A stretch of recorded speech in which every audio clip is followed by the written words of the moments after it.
just like to say welcome everybody. This is a new project that I've been working on, and for some time now people have asked if I could make a set of videos just to give you an idea of how some of that our owls are made from the white ash and sumac. We've been making these owls now for about 40 years, and I'm a second generation artist. This has been a practice that's been handed down by my father, and I have two brothers that also have been making these owls from both sumac and white ash. Now my father has done some in white ash for some time, and I also have made quite a few in white ash. My other two brothers generally have stuck to making more of just the sumac owls. And the reason I've got this headset on is the fact that I haven't got the best quality computer, and I don't have the best quality video making equipment here. It's just something I've quickly downloaded from the internet just to get this set of videos done. They're not the best quality videos, and the intention here is not to have good quality videos. The intention is to give you a glimpse into how these owls are made and some of the processes that we follow. So I'm going to start with, I've got a block of white ash here, and you'll notice there's some moss on it. There's some unique characteristics to the bark with some veining or graining or whatever. Some of the bark is a little bit more rough than a lot of white ash. The younger the ash tree is, the smoother the bark becomes. And I'm just going to walk you through a quick process here of some of the things that we do for these white ash owls. Now, this is basically a finished product of the white ash owl. I don't know if I can get it in there. You can see right here is I've signed it with a burning tool, and that's characteristic of all my owls that I do. My brothers do different signing.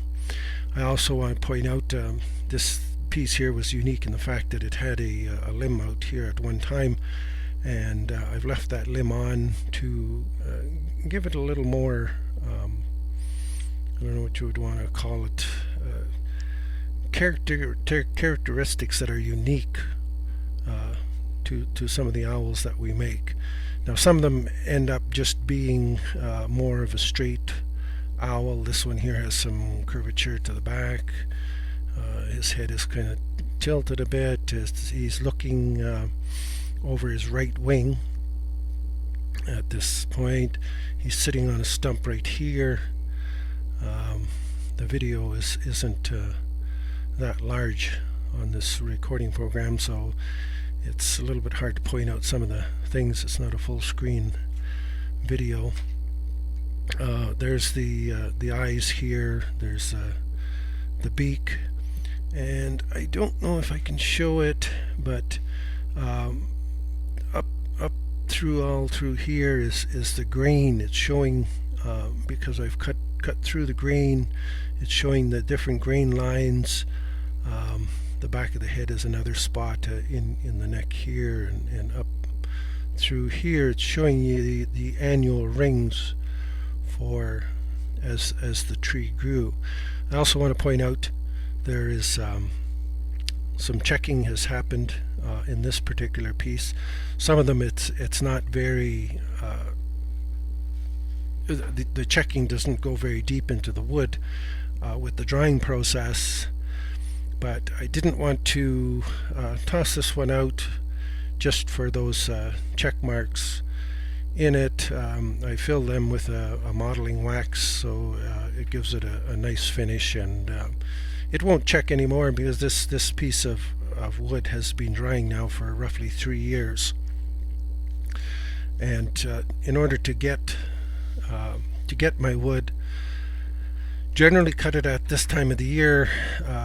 With the cold weather, the sap's not flowing, and the wood is much drier, just to start with in general. You can cut the wood any time from end of January through till about the second week of March, when the sap starts to flow. You want to get it in a time when the sap isn't flowing, so the drying process is easier to get accomplished, and even with the best time settings and whatnot, it's going to be a 3-year process to get a good dry piece of wood that's workable. It's not going to check again. The bark is going to stay on, and that's one of the tricks. Often when you dry wood, the bark will not stay on. If the drying process happens too quickly, the bark actually separates from the wood, and you couldn't do something like this in that case, because the bark is gone and that kind of thing. So I'm going to just show you a couple different pieces and explain what and why.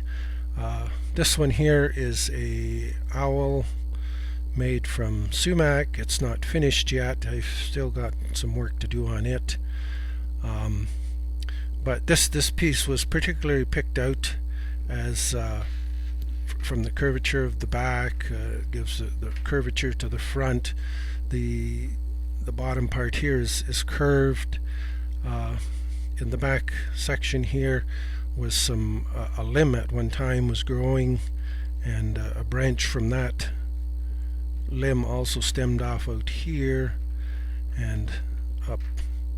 So this piece here, the wood is starting to fold over that dry branch and cover over it. I don't know if it's going to be there. You can see on the back of the head here the annual rings. Now this sumac grows relatively quickly. This is maybe a 10 to 15 year old tree, and so the annual rings are farther apart, which makes it very nice for working with. You get this separated grain structure. You can see it again. I don't know if I can tip it here to show you the up in here, the cut through the annual rings to give it that grain look. The bark is still on here. This owl here is looking over its left shoulder. There's the wing here, the stomach area. It's sitting on the stump here. You've got let's see here, the eyes and the beak down in here. So each piece is different, each piece is unique, and when we can find pieces such as this, they make a much nicer owl. They make a real work of art if you're able to capture the stance of the owl properly and whatnot.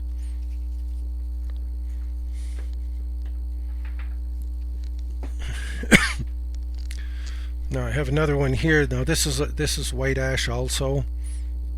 You might notice here that the bark here is much smoother. This is being chiseled out here right now for the wing, to define the wings at the back. This here is chiseled out to define the wings on the front. There's a section here that will be chiseled out to define the back of the head. I've started to chisel the edge here to start to form the head, and I may I may take a chainsaw or a sharp chisel here to put a defining V down the thing here to just separate the eyes here on the front, so that the head isn't just flat, and it's going to give it some shape. I also picked this piece here. It had a branch on it one time. I've left the branch. Now the branch has checked in the drying process. I will cut it back somewhat, try and keep a significant knot on there. And one of the things I wanted to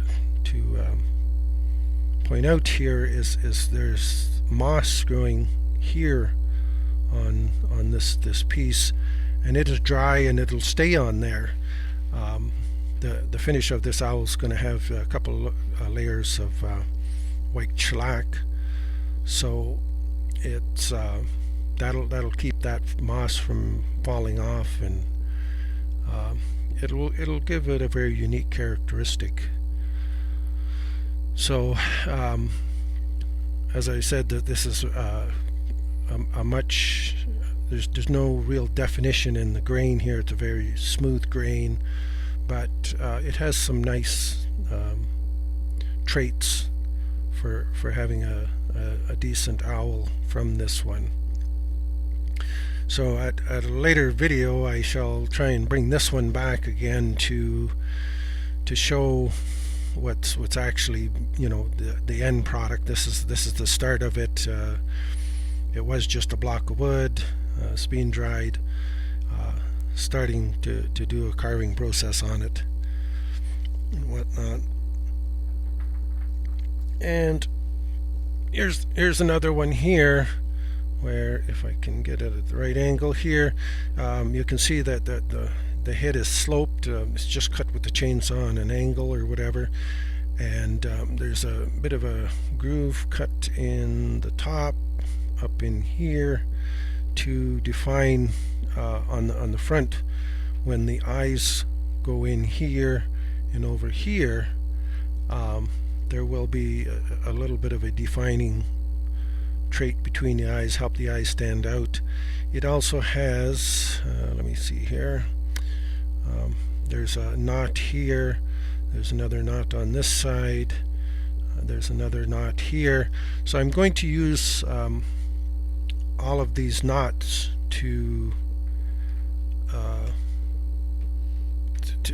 try and make this owl stand out as being unique in itself and whatnot. And every piece is unique in itself, in the fact that no two pieces of wood are the same. So we've been doing this for 40 years now, and we have no two owls exactly the same.